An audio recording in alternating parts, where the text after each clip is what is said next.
ঘুমিয়ে অলসতার মাঝে রাত কাটিয়ে দিবে গো।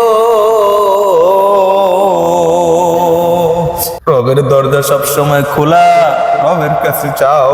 রব তোমাকে ডাকে সমস্যা দূর করার জন্য, আর তুমি তোমার বন্ধুকে শেয়ার করো মনের ব্যথা হালকা করার জন্য। ওয়াইযা সাআলাকা ইবাদি আন্নী করিব উজিবু দাওয়াতাদ দাঈ ইযা দাআন।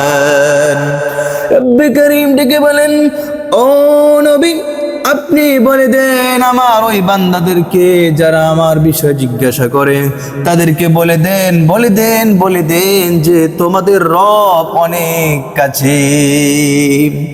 ও বন্ধু আমার, যুবক, তুমি তোমার যাকে কাছের বন্ধু মনে করো, বেস্ট ফ্রেন্ড মনে করো, রব্বে কারিম বলে না না, তোমার বন্ধু যত কাছে, তোমার স্ত্রী যত কাছে, তোমার মা বাবা যত কাছে, আরে তোমার গর্দানের ঘাড়ের যেই রক্তনালী, যে গর্দানের যে শির রোগ আছে, তার চেয়ে তো আমার রব অত্যন্ত কাছে।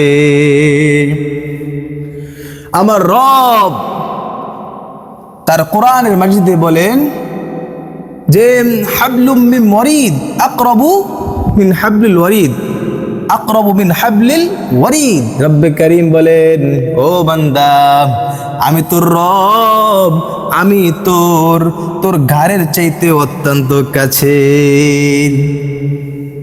যেই রব আমার নিজের চাইতে কাছে, সেই রবকে আজ আমরা দূরে সরিয়ে দিচ্ছি। রাসূলুল্লাহ সাল্লাল্লাহু আলাইহি ওয়াসাল্লাম বলেন, ও যুবক, আকরাবু মা ইয়াকুনু বিহিল আবদু মির রাব্বিহি ওয়া হুয়া সাজিদ ফাকসারু ফীহি দুআ।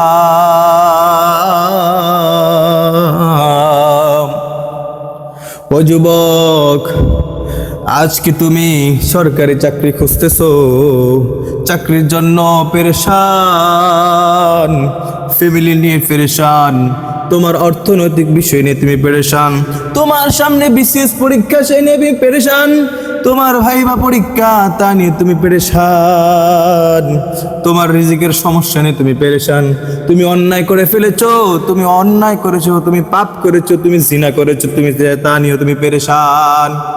অথচ রব্বে কারীম বলেন, আলা মিন মুস্তাগফিরিন ফাগফির লাহ, আলা মিন মুস্তারজিকিন ফারজুক লাহ। ও বান্দা, কে আছো, গুনাহ করে ফেলেছো, অনুশোচনায় ভুগতেছো, আমার কাছে ক্ষমা চাও, আমি ক্ষমা করে দিব। ও বান্দা, কে আছো, অভাবী, রিজিকের অভাবে ভুগতেছো, আমার কাছে রিজিক চাও, আমি রিজিক দিয়ে দিব। রব্বে কারীম প্রতিদিন রাতে জমিনের কাছে যে আকাশ আছে, সে আকাশের কাছে এসে আমার বান্দা, আল্লাহর বান্দাকে, প্রত্যেকটা বান্দাকে ধরে ধরে নাম ধরে ধরে ডাকে, ও আব্দুল্লাহ, ও আব্দুল করিম, আমার কাছে চা, আমি দিব। ও বান্দা, আমার কাছে চা, আমি দিয়ে দিব। রব্বে কারীম আমাদেরকে ডাকতে থাকেন, আল্লাহ নিয়ামতের খাজানা নিয়ে বসেন এবং বান্দাকে ডাকতে থাকেন, আর বান্দা অলসতার ঘুমের মধ্যে বিভোর হয়ে থাকে। সকাল হলে সে আল্লাহর বিরুদ্ধে অভিযোগ করে, চার দোয়ানে বসে আল্লাহর বিরুদ্ধে অভিযোগ করে, বন্ধুদের সাথে আড্ডায় বসে আল্লাহর বিরুদ্ধে অভিযোগ করে, তার মা বাবার সাথে কথা বললে আল্লাহর বিরুদ্ধে অভিযোগ করে যে সব সমস্যা আমাকে কেন আল্লাহ দেয়, অমুককে ওই দিল, ওদিকে ওইটা দিল, সেইটা দিল, আল্লাহ আমাকে পেরেশানি দিল, আল্লাহ আমাকে অসুস্থ দিল, আল্লাহ আমাকে অভাব দিল, আমার ওই সমস্যা সেই সমস্যা সব অভিযোগ আল্লাহর বিরুদ্ধে দিতেই থাকে।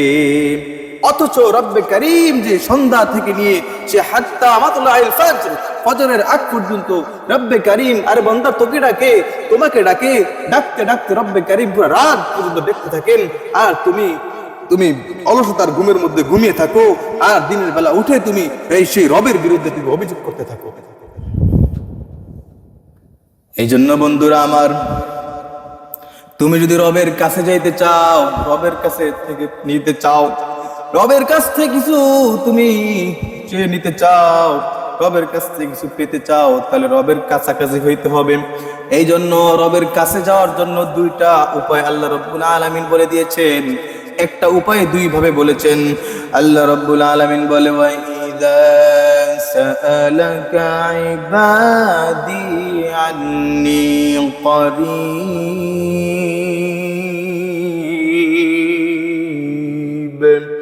উজিবু দাওয়াতাদ দাঈ ইযা দাআন।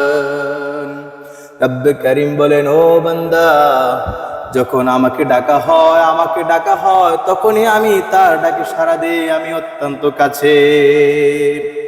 রব্বে কারীম আমাদের কাছে, অত্যন্ত কাছে। যখনই আমরা তাকে ডাকি সে আমাদের ডাকে সাড়া দেয়। এবং বিশ্বনবী সাল্লাল্লাহু আলাইহি ওয়াসাল্লাম বলেন, আকরাবু মা ইয়াকুনু বিহিল আবদু মির রাব্বিহি ওয়া হুয়া সাজিদ ফাআকসারু ফীহি দুআ। বিশ্বনবী সরকারে দু জাহান বিশ্বনবী মুস্তাফা সাল্লাল্লাহু আলাইহি ওয়াসাল্লাম বলেন, বান্দা যখন আল্লাহর সিজদায় লুটে পড়ে তখন আল্লাহ রাব্বুল আলামিন বান্দার সবচেয়ে কাছে হয়ে যায়। এই জন্য বান্দা, তুমি যদি আল্লাহর কাছে যেতে চাও, তুমি যদি আল্লাহর কাছ থেকে কিছু চেয়ে নিতে চাও, তাহলে বেশি বেশি সিজদা করো। ফাআকসারু ফীহি দুআ। বিশ্বনবী বলেন, সেই সিজদার মধ্যে গিয়ে রবের কাছে বেশি মুনাজাতে, বেশি চাও, বেশি পরিমাণ খোঁজো আল্লাহর কাছে। আল্লাহ সিজদার মধ্যে দোয়া কবুল করেন। চিল্লায় কোন সুবহানাল্লাহ। এই জন্য বন্ধুরা আমার, সিজদা করতে হবে। আল্লাহ রাব্বুল আলামিন কোরআন পাকের মধ্যে বলেন, ওয়াসজুদ ওয়াকতারিব, তুমি সিজদা করো আর কাছে চলে যাও, সিজদা করো আর কাছে চলে যাও। আর বিশ্বনবী বলেছেন, আকরাবু মা ইয়াকুনু বিহিল আবদু মির রাব্বিহি ওয়া হুয়া সাজিদ ফাআকসারু ফীহি দুআ। বান্দা যখন সিজদা করে তখন রবের কাছে চলে যায়, সে যেন বেশি বেশি দোয়া করে। এই জন্য বেশি বেশি দোয়া করতে হবে আমাদের সিজদার মধ্যে। সিজদায় নত হও, অশ্রু ছাড়ো, প্রভুর শরণে হৃদয় কারো, প্রভুর শরণে হৃদয় গারো। প্রাণ খুলে সব ব্যথা বলো প্রভুকে, বলো প্রভুকে। হে রাত কি কেটে যাবে ঘুমে অলসে, রাত কি কেটে যাবে ঘুমে অলসে। তুমি কি জানবে না তোমার নিজেকে প্রভুকে? তুমি কি জানবে না তোমার নিজেকে প্রভুকে? রাত কি কেটে যাবে ঘুমে অলসে, রাত কি কেটে যাবে ঘুমে অলসে। ও যুবক, আর কতকাল ঘুমিয়ে ঘুমিয়ে অলসতার মাঝে রাত কাটিয়ে দিবে গো? এইবার তো ফিরে আয়, ফিরে আস রবের দরজায়। রবের দরজা সবসময় খোলা, রবের কাছে চাও। বিশ্বনবী বলেন, আকরাবু মা ইয়াকুনু বিহিল আবদু মির রাব্বিহি ওয়া হুয়া সাজিদ ফাকসারু ফীহি দুআ। বান্দা যখন রবের সিজদায় মাথা অবনত করে তো বান্দা আল্লাহর নিকটে চলে যায়, আল্লাহর কাছাকাছি হয়ে যায়। তখন তুমি সিজদার মধ্যে বেশি বেশি দোয়া করো। বিশ্বনবী শিখিয়ে দিয়েছেন, তুমি আজ অমুকের কাছে বলো আমার সমস্যা, তোমার বন্ধুর কাছে শেয়ার করো এই সমস্যা সেই সমস্যা, কিন্তু রবের কাছে বলো না। রব তোমাকে ডাকে সমস্যা দূর করার জন্য, আর তুমি তোমার বন্ধুকে শেয়ার করো মনের ব্যথা হালকা করার জন্য। ও গাফেল, আল্লাহর রহমত থেকে তুমি গাফেল হয়ে যাচ্ছ দিনের পর দিন, দিনের পর দিন। দয়া করে রবের পথে ফিরে আসো, রবের পথে ফিরে আসো। রব তোমার জন্য অপেক্ষা করছেন। আজকে রাত্রে ওঠো, আজকে রাত্রে জাগো, উজু করো, সিজদা দাও, রবের কাছে দোয়া করো এবং চাইতেই থাকো, চাইতেই থাকো। ইনশাআল্লাহ আজকে না হয় কালকে, তারপরের দিন, এক সপ্তাহ, এক মাস পরে হলো তোমার দোয়াটা অবশ্যই আল্লাহ কবুল করবেন। আমি লিখে দিতে পারি, ও বান্দা, ও বান্দা, ও বান্দা। যদি আল্লাহ পাক নাও দেন, বুঝে দিতে হবে রব তোমাকে এর চেয়ে ভালো কিছু দেওয়ার জন্য অপেক্ষা করাচ্ছেন।